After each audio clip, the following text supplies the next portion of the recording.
And our guest this morning, ladies first, Adenike Oyetunde, good morning. Good morning. Adenike is Adenike Oyetunde on Twitter. And next to her, we have Namdi Awakalu. Good morning, Lagos. Back like I never left. Okay, we say welcome back. Namdi is at Namdi AK on Twitter. And you heard his voice earlier on today. It's the Silver Fox, Ugo Dre. Morning, Ugo. Hey, morning. You can find Ugo at Ugo Dre on Twitter and find us at Smooth981 FM on Twitter. Use the hashtag FreshlyPressed981 to track messages and so that we can also track your messages as well. Other avenues to get in on the conversation. It's WhatsApp. WhatsApp is our number 0809 4440981. That is our WhatsApp number, and we are streaming live on YouTube. You can use that YouTube link to watch and leave a message as well. It's youtube.com/smooth981 FM Lagos. Our first story is from the Punch newspaper. I think I'll take you on this story because really we just are still reveling in the whole celebratory mood, even if we're back to work. Yesterday was Democracy Day, and yesterday Nigerians got to hear the president speak. But then we have mixed reactions from different quarters. Critical one from the People's Democratic Party, the opposition, speaking on or reacting to Buhari's vows to rebuild Nigeria and renaming the stadium after MKO Abiola, the National Stadium in Abuja. Your thoughts on this? Okay, so like you mentioned earlier, the reactions have continued to be mixed. But I must state here that the speech that a lot of persons were expecting on May 29th actually did come yesterday. Yes. And the president went all out and talked about many things, talked about his success, talked about the fact that of a truth, he knows that the country is still currently inundated with a number of things: insecurity, manufacturing. He talked about corruption, exactly.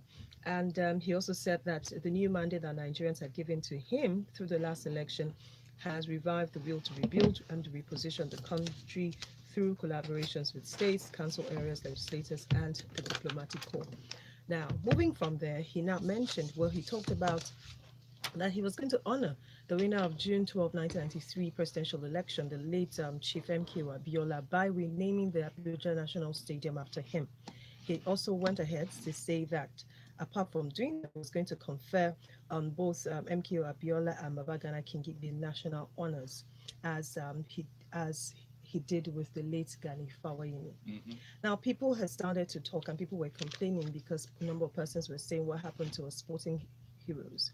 Why are we not naming the National Stadium in Abuja after sporting heroes?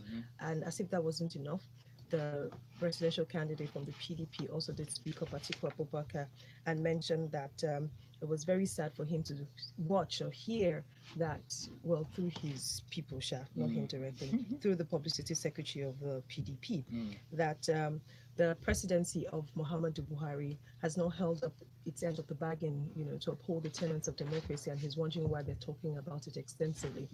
Then former President Goodluck Jonathan also stated that it's very interesting for him to hear that Buhari is claiming that he's the only one that has honored MKO. Oh, that he's the first president. Exactly, because remember in 2012 when there was so much with Maulak, when they said they were going to rename University of Lagos after Moshood Abiola University, and a number of persons had come up to say not only had the presidency at that time just done it unilaterally without consulting with the school council and informing them. Everybody just woke up one day and voila, it was this. Well, it's interesting that the football national president of the supporters club has come out and mentioned that he as a person agrees and supports what Muhammadu Buhari has done, particularly looking at the life of MKO Abiola, knowing full well that he supported sports, especially football in Nigeria. And for that alone, he supports fully this decision to rename the national stadium after MKO. But what does it do to the national stadium beyond just renaming it? What will it add? Does it it speaks legacy. Automatic it's more about legacy. There's nothing extra. His family members do not get funds. Nothing happens particularly with sporting activities that go on, whatever activities that go on at the national stadium. But history would always have it that the national stadium in Abuja is actually the Moshood Abiola stadium. Okay. The only reason why I asked that question, really, or one of the reasons, the major one, is because a lot of Nigerians are saying that they're tired of talk, just mere rhetorics, highlighting all these points. Yes, they are good, but want to see action. And there's so very little optimism surrounding the present administration, especially even from international organizations like Fitch, when they mentioned yesterday that there's not much to expect to the rise of the economy. But we'll touch on all those areas as we go along. The next story is from Premium Times. But before I get to that, let's look at this story from New Telegraph, and I'll come to you, Go, for your analysis on this one. This looks at bank accounts with BVN, the biometric verification number, since it was introduced. So just about as at April of 2019, sorry, Nandi, as at April of 2019, just about actually 38 million people have enrolled. As at June 9th of this year, precisely, we have 34.9 million active accounts yet to be linked. 5 years after the introduction of BVN. Does this show progress in your own judgment, to go? And if yes, well, You know, the funny Oh, thing, no. initially, I was What's actually next? very skeptical of it. And sometimes I look at it, I'm like, my God, I was ever skeptical about it. In hindsight, it was actually a good decision and good move. I think one of the best moves we've seen by the CBN. I think this was on the South Sea Mm-hmm. in a long time.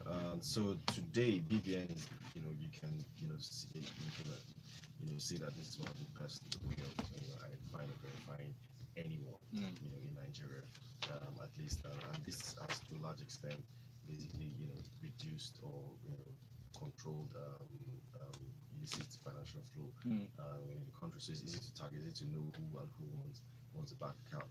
Now, this report basically claims that we have 38 million BVN accounts today. So what this basically means that we actually have 38 verified bank accounts. 38 million. Yeah, 38 million rather. And then it says that there's about, I think we have about 72.9 million active bank accounts in Nigeria. So suggesting that the difference is probably accounts that haven't come onto BVN.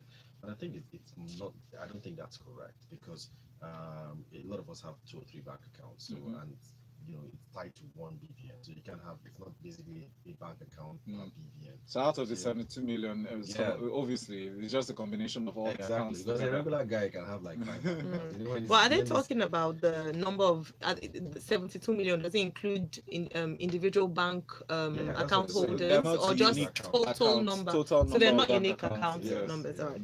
So total account numbers. So and anybody can have, the way the market bank accounts. Now, come on, How many do you have? I'll take that. Actually, I have about 7 Yes, of I them. you just get a lot. So and they're all linked to the same BVN. Yeah. However, there are still some accounts that are moribund. I think according to data, there are about 120 million bank accounts in Nigeria, with 70 million active. So there's a lot of bank accounts that are not active. Now the interesting part of this story is that they still have a lot of accounts in the banks that have monies in there, huge sums of money, and nobody has come to claim them. Okay, nobody has come to claim it because of BVN. To the story. But one thing you also have to bear in mind is that we've also heard stories of people who maybe relatives or dead relatives who have a lot of bank accounts, so they didn't have BVN. Families are still fighting over the the money kept there, so they can't pay BVN there. So that's why you have a lot of money invest back and the bank is just dropping it. I mean, to the last point you just made, I mean, I hear that, and it worries me for one particular aspect of bank accounts. I mean, control of bank accounts, or registration, or whatever it is you might want to call it. Information surrounding it. If you say some accounts have been left maybe dormant, and a lot of money is deposited in them, as part of the registration process, aren't you supposed to? Is there not a column still existing that you put next of kin? And how Look, does they that don't do. apply to? That's what should happen normally. But we found out that these things will happen. I'll give you a case in point. Someone defrauded my friend just 5,000 naira the upper week, and it was this social media asking for money, and the person reached out to me to say, "Oh, I think." It was a case of stolen identity. So this person manages an entire account with the identity of someone I know, and my friend now wires 5,000 naira to the person. We found the person's account number because, of course, he had sent the money, and we were going to look. There's so and so bank. One of these accounts is actually going around on Before. social media, if you see the process they're asking us to go through. And my That's question a to fact. yes, and my question to them was, you claim my friend was going to give up just 5,000 naira. But I said, imagine how many other persons that this person has defrauded 5,000 naira. It should be easy because in their bank and the information that you should have the address, you should have the next of kin, you should have Thank the you. bank is taking us through a lot. And from that experience just over 2 weeks ago, I just thought to myself, you know what, we're just joking. Because now they are claiming it's an old address that was there. The person has relocated from where they used to live. The next of kin has passed on. Different stories. And you wonder, okay, so why are we deceiving ourselves? Yeah, the KYC process for banks is actually not where it should be. Yes. And sometimes it's difficult for me to blame banks because I'm being involved in some of these things. And usually KYC addresses are things that the state basically just handles. So banks should basically just key into state data. So what you're seeing is that banks are basically generating their own data, and that's not their job. Yeah. Right. So I mean, we can't keep chasing you now and saying, Val, you don't change address, come on, update Yes. your KYC. I mean, they can't do that.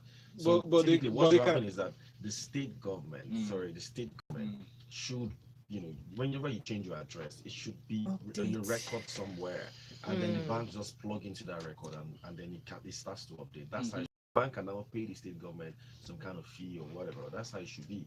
So, and that's why they wouldn't have needed a BVN anyway. If we all had social security number or what, we wouldn't. So it's because the state itself has failed, and that's why the banking sector decided to come up with its own BVN. Now I'm hearing the state is even looking at plugging into the BVN data. For example, that's what the FIRS uses. Yes. If Federal Revenue plugs into your BVN data to find out how much cash has come into your account so that they can tax you. I mean, I would feel more comfortable if I'm told that all the stamp duty payments and the arbitrary bank charges are applied to, updating all these KYC things. But All right, let's take some comments from reacting to the first story and now the BVN story. Prince here says there's no sporting hero in Nigeria greater than MKO. Abiola was the first director of sport after independence. He's known as the pillar of sport in Africa, and then goes on to say was Nnamdi Azikiwe a pilot to have his name on the airport. So on BVN matters, Uchechukwu Zoma from First Access, why can't our BVN be modernized so we can use it as a voting tool? Since every BVN is tied to one individual, my thoughts, though, this has been brought up a number of times. And Emmanuel says, for those of us who have done the BVN registration, there is still a lot of skepticism around how it enhances security. Should one reveal or conceal that detail? How private, if at all, should the BVN be? Next story, still on security matters, quite related, from Premium Times publication, Adenike. SSS, that's the State Security Service, on Wednesday announced that a nationwide crackdown on individuals allegedly caught posting inciting materials on the internet has been put into full gear. They said it's a move that could provoke, according to people who are observing this, it could provoke fresh debate about the potency of Nigeria's constitution, free speech, as it's provided in Section 39 of the Constitution. But your thoughts on this entire story? Okay, so the first paragraph caught my attention because they use the word caught. So it means that there's a way to track the persons that have posted these things. So my concern is, what have we done for so long for people who have scammed people, for people? We have the facility to track these people and their locations. So why are we having to wait? Because this category of individuals are being termed unpatriotic for the volume of and type of things that they're posting online, for us to start picking them up. That's my first concern. But we know that free speech is never absolute. Not even in the West. It's not absolute. As we watch, for people who watch late night shows, say in the US, for instance, how all the hosts just go out at their presidency. We know that though they cannot be picked up because their constitution and system allows them to air their opinion, there's a part where they cannot exceed the kind of things that they say. Yes. And none of them, if you check, have ever said inciting things. None of them have said go burn this, go do this. They have never said that. And that's why we can't compare how free speech plays out in their own climate to how it plays out here. Okay. Now, the problem I have is SSS is not stating categorically what constitutes unpatriotism in this regard. When they pick these individuals up, for instance, where do they take them to? Do they still leave them within the SSS whatever confines? What process comes to play afterwards? Do they get them to the court? If they get them to the court, what laws do they intend to deploy? Or are they saying that SSS wants to come up with its own little? It's many questions all wrapped up in one, but we cannot take away the fact that of the truth, Nigerians need to chill out with the things that they post. Steve WhatsApp, for instance, they have gone all out in ensuring that if you spread wrong information, you can actually report the persons or the numbers that send you these. Yes. And then Because they added the reports it is feature. actually added there. to the blog feature. So Yes. there you go. So if we're saying that an international organization has seen how information is being spewed on their platform and they're trying to put a checkmate to it. So it means that Nigerians have to sit down and ask ourselves, of the truth, we know people as you, even us, you're sitting at your Twitter and you're saying this person is actually inciting a lot. So what should we do? So the question I have is, yes, we know we have to bring people to book and also tell them that free speech is never absolute. Yes. But the reality is my fear and concern, this might just be abused again, particularly when it is not fully and clearly defined. Yes. Thank you very much. Yeah, I'm very concerned about that story because, you know, in the part of the story, it's talking about a crackdown on guarded statements.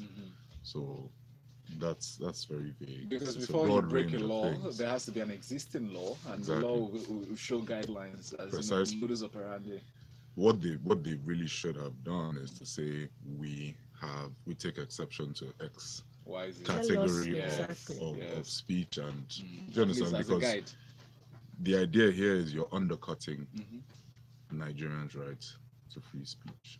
It's a fundamental freedom that is enshrined in the Constitution. For you to go against it, you have to state what the exception is, and then we can test it and see if it actually does, you know, cause the things that you say it does. But Thank you, that's my Namdi, view. for adding to Adenika's thoughts. And I like that you mentioned all those areas because now I'm very positive it's going to spark up a new conversation around constitution amendments again. Let's move on to this next story, Namdi. I'll stick with you for this one from the Guardian newspaper. The PDP members who sued Adeleke are to be expelled by the party, and this was an announcement that was made public by the party state spokesman Bola Ajao from Osun State PDP. Your thoughts on this story? Yeah, so the story goes that 5 members of the PDP in Osun State, Bola Ajao, the party state spokesman has reported or has said that Awoshiyan, I hope I'm saying that right, Olalekan Kingsley, Ojetade Thomas, Awodire Shino Peter, Olatunji Rashid Olabayo, and Oluwasegun Idowu have been suspended. The allegation is that they've engaged in insubordination and gross anti-party activities. What was their crime? This arises from their having sued or filed suits against the PDP's governorship candidate, very famous, Ademola Adeleke, our dancing uncle. So they allege that he submitted a fake certificate to get the party's nomination, and I mean that story, scandal was all across the country. And now that the dust has settled, obviously, you know, somebody has to Because he won the pay. court case. The court, Yes. you know, So clearly he has his name has been cleared now, and it now appears that these gentlemen were just acting in their own self-interest. All right. And which self-interest sort of goes against the grain of what the party wanted. Exactly. They've been suspended, and I guess this will continue to rage in the media for a little bit. Thank you. That's the story. Thank you very much, Namdi. Ugo, I'll come to you for this news story. Denying Bloomberg reports, Central Bank of Nigeria not Naira says this. They will touch on this during Business Express. So just please quickly explain to us what happened yesterday and why they've come out to refute reports that they floated the Naira. Yeah, so so if you're frequent visitor to the CBN's website, towards the right side, you'd always see where they put up exchange rate, inflation rate, and oil price. So you know they now change it. So typically you see 305 naira to the dollar, and then we saw there was the exchange rate is market determinant. So that kind of set the alarm bells on, and like have you guys decided to now float the naira? And this is important because there's been chatter out there. It's likely that the CBN might now just move to the market determined exchange, which is about 360. Currently, the CBN sells FX to say fuel importers at 305, and all of that at 305. So they're like they now want to move to 360 because the government revenues is at 34. The government needs to get money. Get money right now. It's either to maybe devalue to an extent from 305 to 360, Mhm. or perhaps maybe increase VAT. So these are options that the government is looking at. So that's why people are wondering that Are CBN they is really testing exploring? waters, and Mhm. they're just trying to see, test our sentiments and see whether I mean, Nigerians Bloomberg are carried the news. yeah, Like yeah, they're excited to. so this one was there because if you Yes. actually look at, but then you actually click on the link, you actually see that it was just 305 But I mean, you see, they're really trying us like People are Remember- waiting. and there was Remember that first rumor? yeah, it was some kind of mix. It was a with it. Some glitch, people were, at the happy, time. like, okay, finally they're floating it down maybe.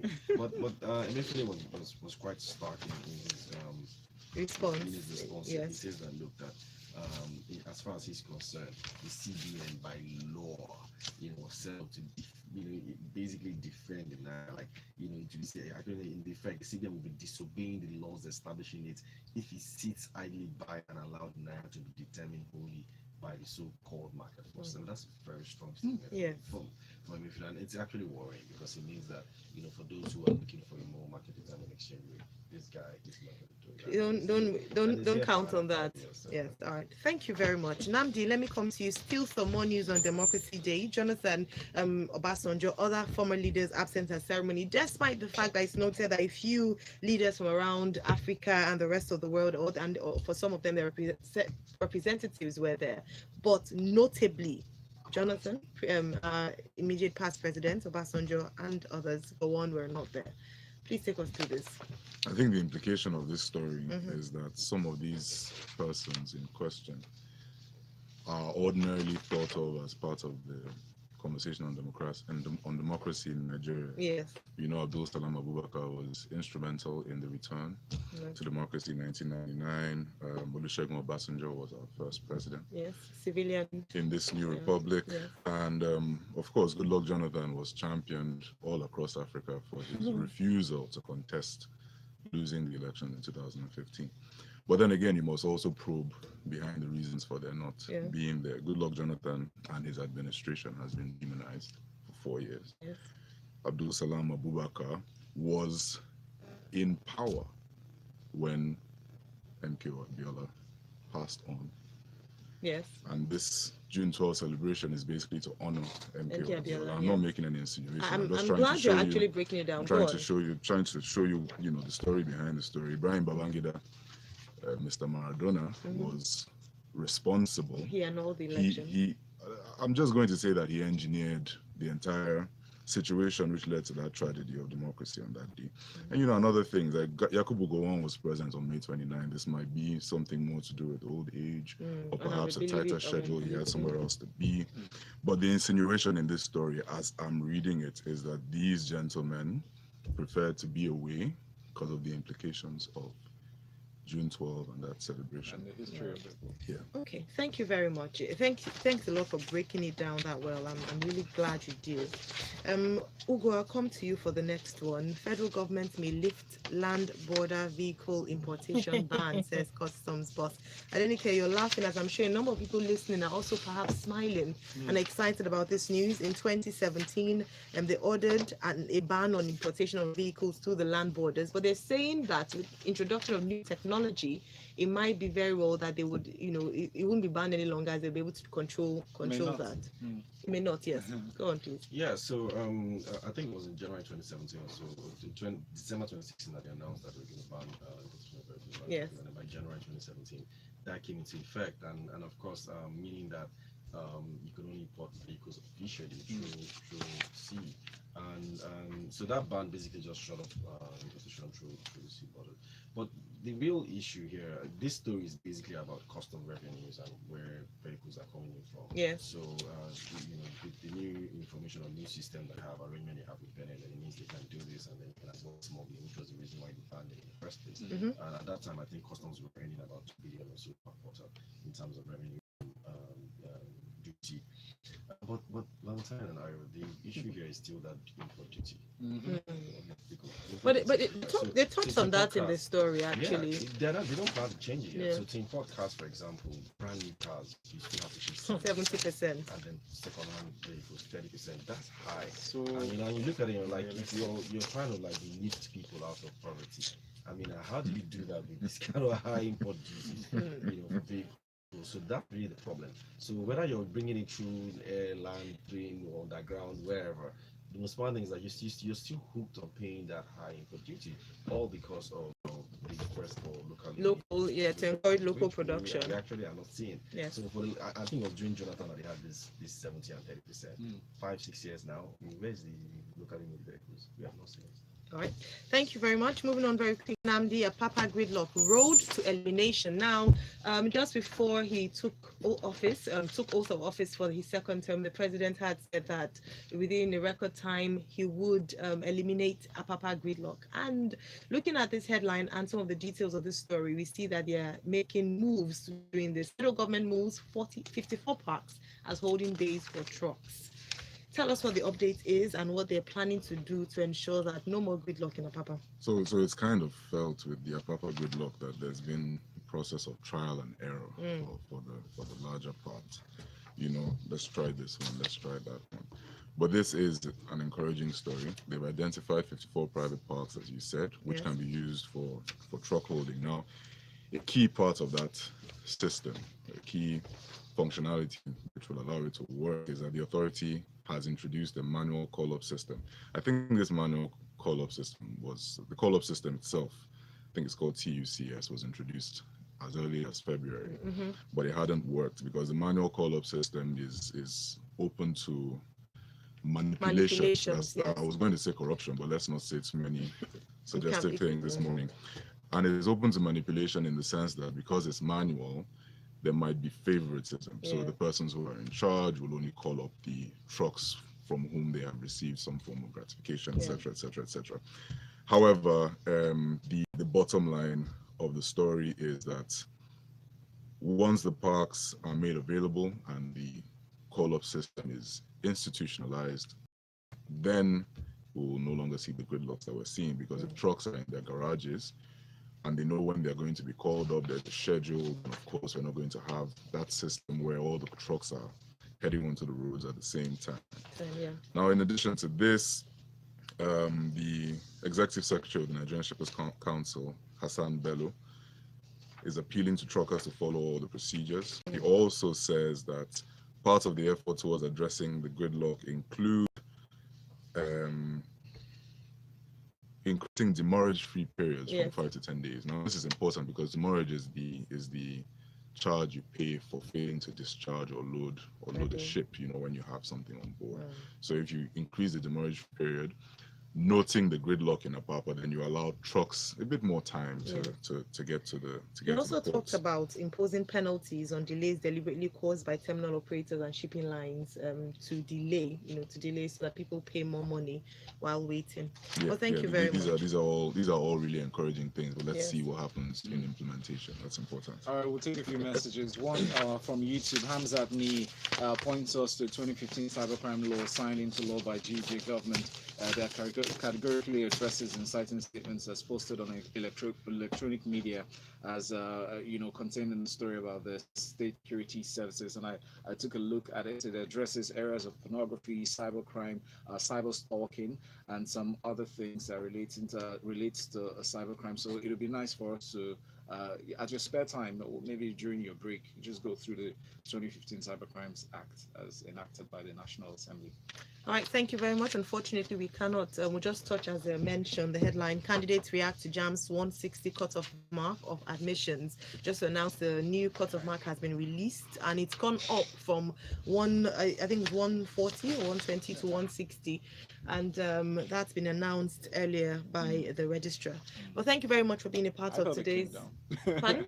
No, I thought it came down. No, it went up. 120 was in 2017. It went up to 140, and now 160. But is that a nationwide cutoff mark? Because I understand that there are Yes, differences. It is, but different universities sometimes choose to. Right. Unified Tertiary Matriculation. Right. All right, thank you very much. Adenike at Denike Oyetunde, thank you very much. Thank you Ugo very at much. Ugo Dre, thanks a lot. And Namdi at Namdi AK on Twitter, thank you very much. Yeah. Lagos will go on a break right now. When we come back, it'll be time for us to look at some entertainment news and song reviews through the grapevine. Good morning.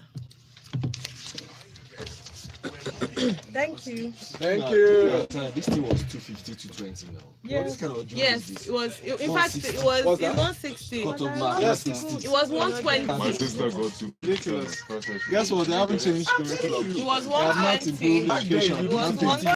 It's just an overview of what is because that's what Yeah, the in my time it was Chinese- 189. And there were fewer schools then.